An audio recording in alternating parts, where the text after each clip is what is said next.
It's just another weekend. আমরা চলে গিয়েছিলাম বাইকার্স ক্যাফেতে। বাইকার্স ক্যাফেটা এমনিতে খুব কোজি, একটা সুন্দর কোজি এরকম জায়গায় যেতে না কারি বা ভাল লাগে।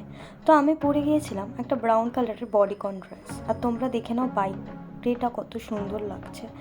পুরো কালী পুজোর আগে আগে তো সুন্দর করে রাস্তা সাজিয়েছিল, আর তার সাথে আমরা এই সুন্দর সন্ধ্যাটা উপভোগ করার জন্য নিয়ে নিয়েছিলাম পেরি পেরি ফ্রেঞ্চ ফ্রাইস, তার সাথে চিকেন অ্যান্ড ডেজার্ট এইসব করে। তারপরে আরেকটু পোজ দিয়ে দিচ্ছিলাম, দেখতে চাইছিলাম ঠিক জাস্ট কতটা কিউট লাগতে পারে। বাস এইভাবে সুন্দর সন্ধ্যাটা একটু আড্ডা, মজা, গল্প আর তার সাথে বেশ কিছুটা খাওয়া দাওয়ার সাথে আমাদের সন্ধ্যাটা কাটছিল।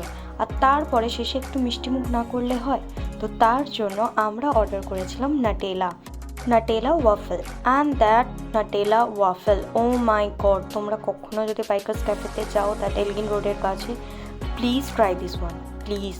এটা টিল নাও আমার মুখে লেগে আছে, it's just yum. Look at my expression. আর এইভাবেই শেষ হলো সন্ধ্যাটা।